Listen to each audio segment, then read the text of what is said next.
what happens when let's imagine a different scenario. So you're back in Geneva, 21st century. You are in your car, trying to drive along Quai Wilson at 5 p.m. I believe that in 99% of the times there is a big traffic jam there.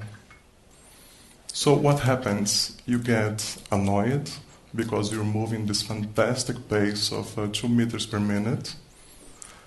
You start to get stressed.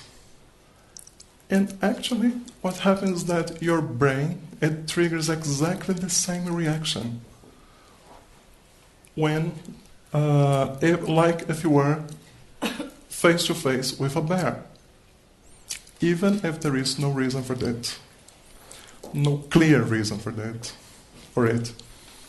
So, again, you start to produce a lot of adrenaline, a lot of cortisol. Your body starts to operate in a kind of emergency mode. The problem is that since you have no clear sign of the start of the situation, it's very difficult for your brain to turn the system off, even when you're not in the car anymore. Let's suppose that you got home or got to your appointment or whatever. Even when you get there, you park the car, you're walking on the streets, you're still going to feel a little bit stressed about it because there is no clear sign of, okay, when the situation really ended. And this is where it starts to get tricky because if this stress lasts for a long time, it may get chronic. So let's suppose that you feel, again, the traffic jam situation. Let's suppose that you face this for about 1 month, 2 months, 5 months. At a certain point, you're going to get stressed, even before getting into the car. Because the simple idea of getting into the car and facing a traffic jam will make you freak out.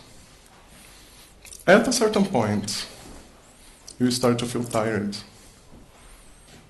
How many times you heard friends complaining, oh my God, it's Monday and I'm already tired.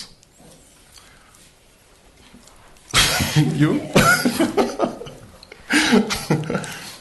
So if the situation lasts even longer, it's not only a bad thing, but I really believe that it may be viral. It acts like a virus. Why? You cannot see it coming. You cannot really see it arriving. It's just like a flu. You only feel it when you develop the symptoms. It's very harmful because it really harms you from inside out. And believe it or not, you can infect other people. And it's very easy to happen.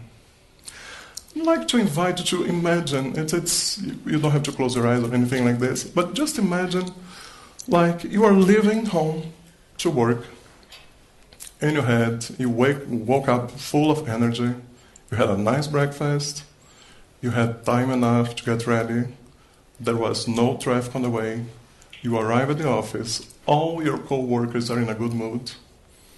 Does it happen? Your boss was in a good mood. And you're totally prepared to have the perfect day. So yeah, the coffee was hot, was strong enough, so everything was perfect. Suddenly, you realize that there is something missing. There is an empty table, an empty desk by you.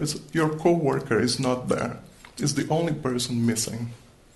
And this person arrives 45 minutes later, very stressed, complaining about everything, about the fight with the kids on the coffee table, about not having time for anything, about having too much work, and remains like that the whole day.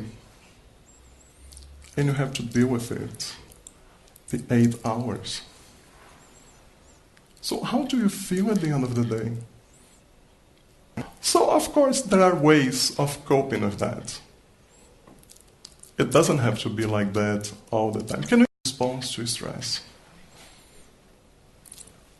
How can you do it actually? Let's go back to the example of the traffic jam.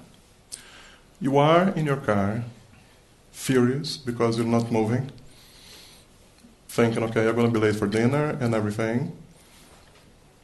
How could you change this in a positive thing? Somebody would dare say something? Yeah? Yeah, you just put music. That's what I do. That's what I do, yeah. Just turn on the airco and put some nice music. And yes, you're late, but sorry. Do not hesitate in thinking about these alternatives, about this. Because stress is really, we do not realize how insidious it is. How it really affects our whole lives, our whole systems. Usually, when you realize it, it's too late. It's really like a disease. The difference is that there are no pills for that. You cannot take medicines against it. You can take medicines against the consequences that usually are very bad. So, the key word here is avoiding. You cannot, you will never get totally rid of stress. There will always be stress in our lives. Because stress, I think we are facing a major change, a major social change, a major, maybe I could even say spiritual change. But things are changing. See everything that happened in the last 2 years. Crisis, the banks, and countries kind of bankrupting. I think it would be a very nice opportunity for us to really review and rethink our lifestyle. What do we really want to our lives? What do you want to bring? Do you want to have quality of life? Or do we want to go crazy? How many of you here ever asked yourself this question, what do you want for life? How many times have you stopped already to think about it? What kind of life do you want to really have? I'm asking this because usually we don't stop to think about it. We usually live in a kind of inertia that we just go. We keep on going. You have a job, you have your social life. Things are okay, even if they're not totally okay. They're 70, 80% okay. Why should you stop to think about it? But yes, I believe that from time to time we all should stop and review, at least try to see what's going on. What are we doing with our life? What are we doing with the life of our family members? What are we doing with the life of our friends? How are we affecting the life of these people? Because, as you saw here, everything you do will affect somebody else's life in a way or another. We cannot really escape from that. We live in a system. But usually, in a general way, how can you decrease the stress in your life? There is something it sounds like a grandma advice, but being a good person helps. It may sound a little bit Alice in Wonderland, but honestly, when you decide to be a nice person and you say good morning to the concierge, you say good morning to your co-workers, you say good morning to the taxi driver, it immediately creates a positive reaction on people. It's about creating this habit of stopping and thinking about your life. You don't have to do this 10 times a day, but if you do this once a week, try to make now it's Friday, before dinner. I'm going to stop 5 minutes, 10 minutes, and how was really my week? What happened in this week? Try to recall everything, all the events. You know, what did really happen? How did I react to things? Something really bad happened this week. Something really good happened this week. How did I react to these events? So, if you keep this habit of keeping a mental journal of your life, you will be a little bit more aware of the moment when things are not really going well. That's something very interesting because it's really about an option. You can choose to be happy or unhappy. The problem is that how to do it consciously.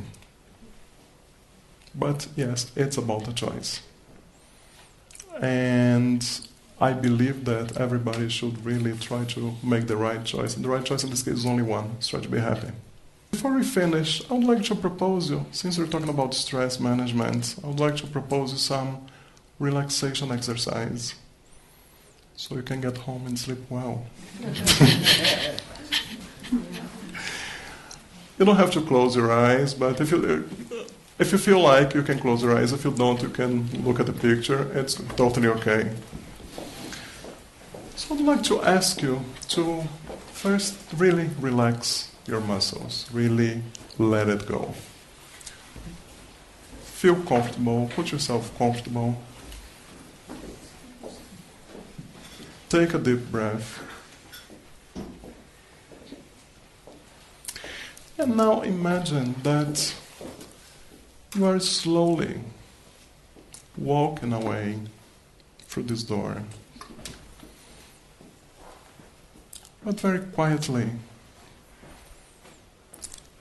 All of you at the same time, but each of you will find your own path. And this path will lead you to a garden. It's your own garden. You created this garden. You chose the flowers, you picked up the trees. So take some time to really appreciate it. What you did, your beautiful job. Take some time to appreciate the landscape. How beautiful it is. All the plants you put there.